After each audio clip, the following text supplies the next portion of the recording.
Voy a soltar una frase que posiblemente te haga volar la cabeza. Allá va. Si eres escéptico, tienes que creer que el cristianismo es la única verdad. Espera, que la voy a repetir para que llegue bien. Si te consideras escéptico y sigues la lógica con detalle, paso a paso, y con honestidad intelectual, te tienes que dar cuenta de que la conclusión es clara. Todo lo que dijo Jesús es verdad. Ahora, posiblemente puedas pensar que me he vuelto loco o que no hay manera de empezar con una mentalidad de escéptica y acabar llegando a la conclusión de que Jesús resucitó y que por tanto Jesús es Dios. Pero la hay. Y eso es exactamente de lo que te quiero hablar hoy en este vídeo. Y para ello vamos a hablar del 11 de septiembre y también de la teoría de la probabilidad.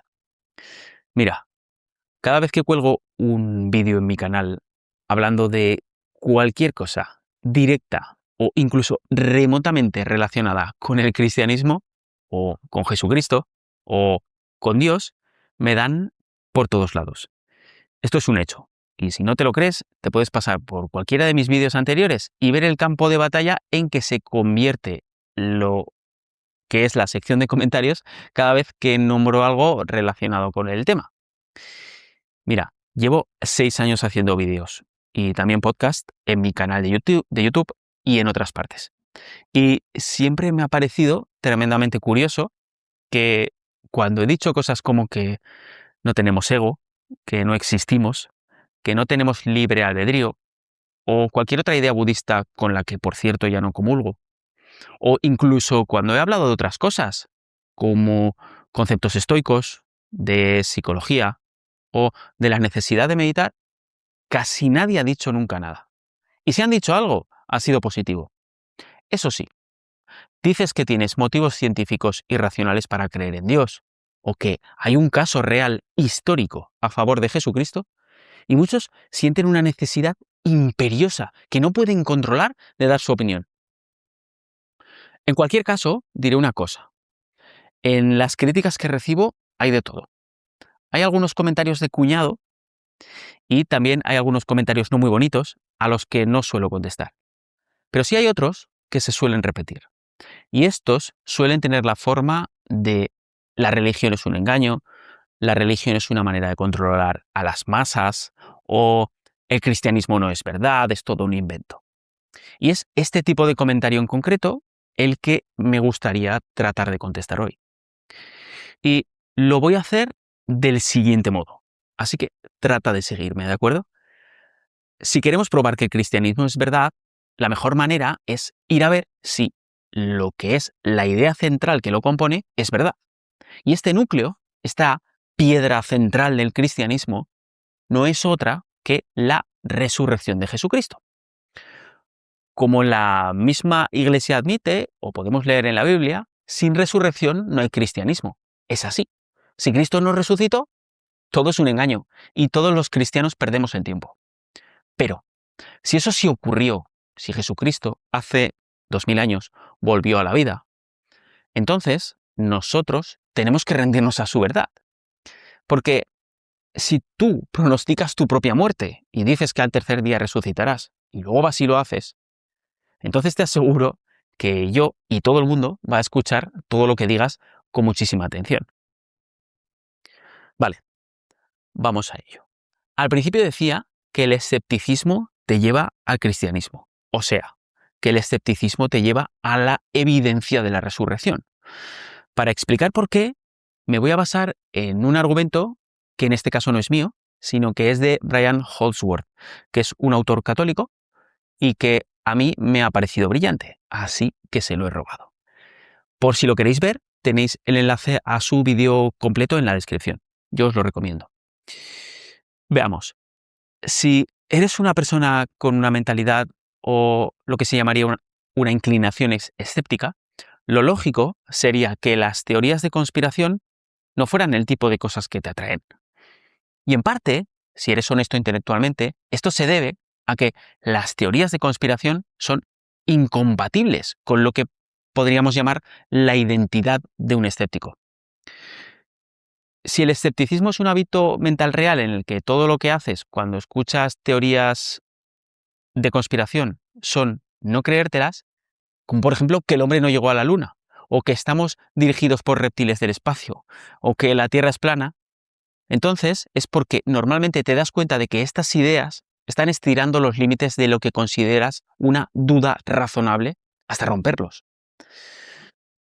Y aquí es donde entra lo que podríamos llamar un problema de improbabilidad conjunta o improbabilidad exponencial. Y esto es algo de lo que sufre toda teoría de conspiración, pueda ser verdad o no. ¿Por qué? Porque para que una teoría de conspiración sea cierta, se han de dar múltiples variables, múltiples conspiradores y múltiples contingencias que a su vez deben alinearse perfectamente, volviéndose cada vez más improbables con cada paso adicional. Y con esto no trato de decir que ninguna teoría de conspiración sea cierta, sino que lo que define a una teoría de conspiración es precisamente que es improbable. Vamos a hablar entonces de una teoría que yo creo que todos hemos oído al menos una vez. Y es la que dice que el 11 de septiembre de 2001, la caída de las Torres Gemelas fue un trabajo interno hecho por el gobierno de los Estados Unidos. Vamos a ver. Para que ese evento tan terrible hubiera sido una conspiración doméstica desde dentro de Estados Unidos, en lugar de un ataque terrorista extranjero, tendrían que ser ciertas múltiples variables interdependientes. En primer lugar, se necesitaría que un grupo grande de altos funcionarios con conocimiento previo de los ataques aceptaran mirar a otro lado, o incluso que ayudaran a orquestar esos mismos ataques. Además, los secuestradores extranjeros tendrían que estar involucrados y haber hablado con estos funcionarios y haberse puesto de acuerdo con ellos, o estar bajo una cadena de mando conectada a estos funcionarios. Y además, tendrían que estar dispuestos a morir. Además, el sistema de defensa tendría que haber sido cómplice, ya sea mediante una neutralización de sus funciones o mirando hacia otro lado. Además, habría sido necesaria la colocación previa de materiales de demolición en los mismos edificios que luego se derrumbaron, y unos edificios además que estaban ocupados. Y con esto involucrando a equipos de contratistas, personal de mantenimiento y trabajadores en general, que también después tendrían que guardar silencio.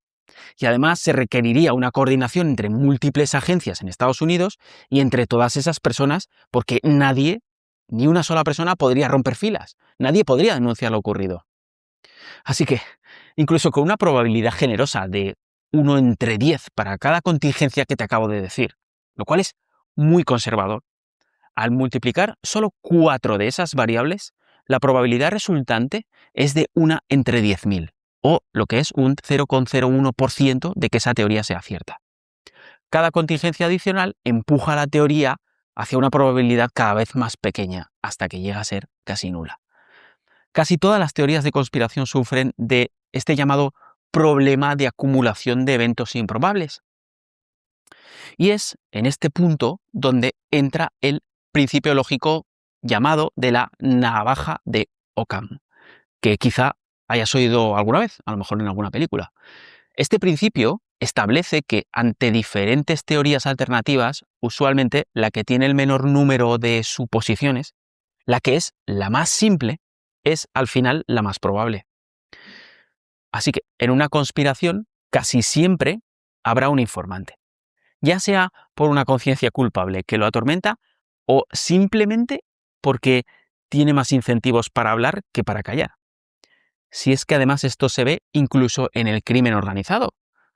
En el crimen organizado hay fuertes incentivos para guardar silencio, ya sea el honor, el estigma de que te traten como un traidor, el riesgo real de ser asesinado por la mafia.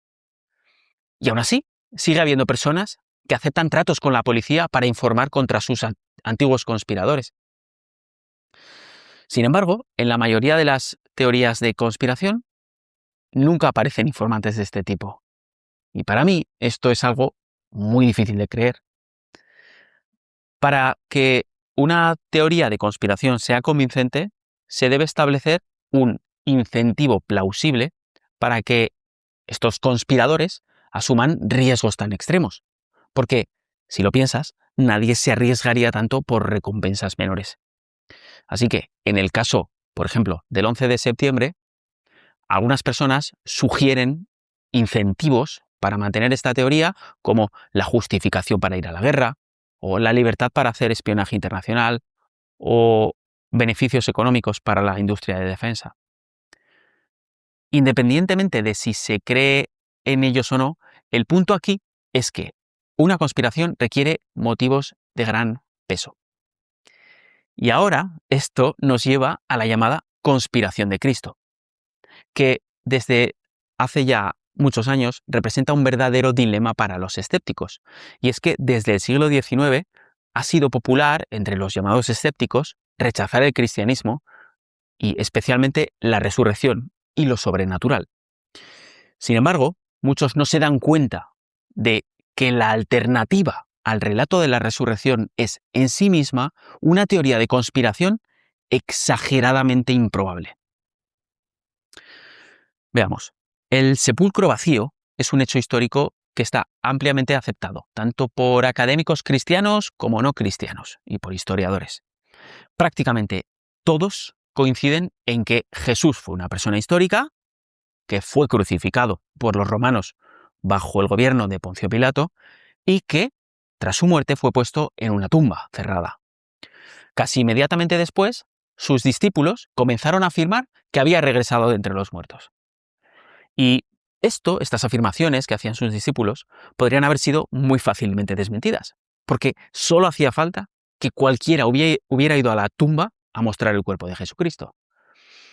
Tanto las autoridades romanas como las judías tenían incentivos muy grandes para desacreditar a los apóstoles y a sus seguidores.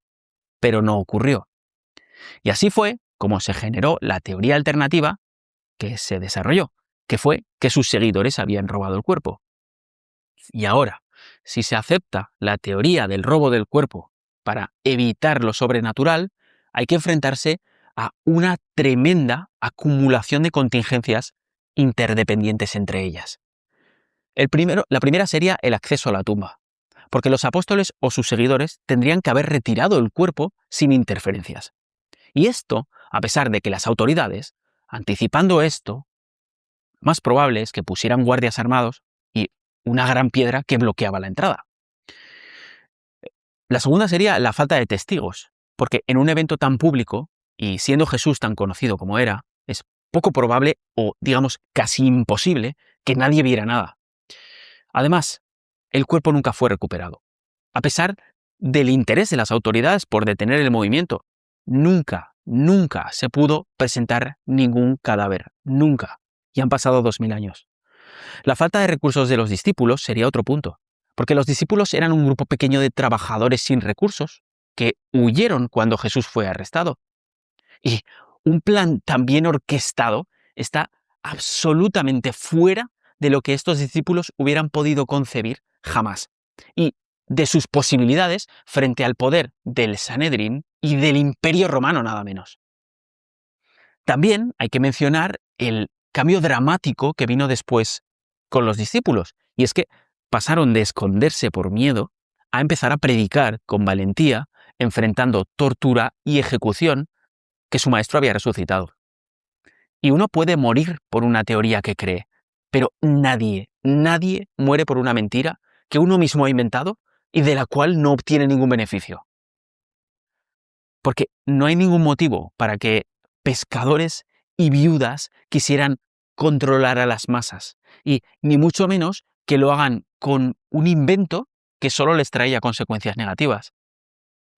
Y además, no fue solo una persona la que vio a Jesucristo, sino que hubo un grupo de unas 500 que afirmó presenciar las apariciones simultáneamente. Y no hubo informantes. ¡Qué curioso! Todos se mantuvieron firmes a pesar del castigo que les vino. Los evangelios se escribieron con testigos vivos todavía. ¿Me quieres decir que era mentira? Y que ninguno dijo nada. Nadie. No tiene ningún sentido. Y si esta teoría de conspiración te parece ahora improbable, espero, entonces te quiero enseñar algo más. Porque este que pongo en pantalla es un gráfico con todas las referencias entre libros de la Biblia. La Biblia es una biblioteca de libros escritos a lo largo de cientos de años. y por autores distintos. Así que, de alguna manera, en todos estos libros hay detalles sutiles implantados que apuntan a la vida, muerte y resurrección de Jesús. Su nacimiento virginal en Isaías, su nacimiento en Belén, su sufrimiento en Isaías 53, su crucifixión en el Salmo 22, su traición por una cantidad exacta de dinero en Zacarías, y eso solo por nombrar algunas. Una conspiración coordinada por personas que se conocen es una cosa, pero una que involucra a autores que están separados por 1000 años y que dependa de que sus escritos sean canonizados siglos después y que en un futuro un profeta nazca en el clima político exacto y no en otro para cumplir esas profecías, tiene unas probabilidades de ser verdad que son efectivamente cero. Si crees que esto solo puede ser creación humana, es que no lo has pensado bien. Si crees que todo eso se lo inventaron unos pescadores, en su mayoría iletrados, hace 2000 años, es que no eres consistente intelectualmente o directamente no quieres ver la verdad.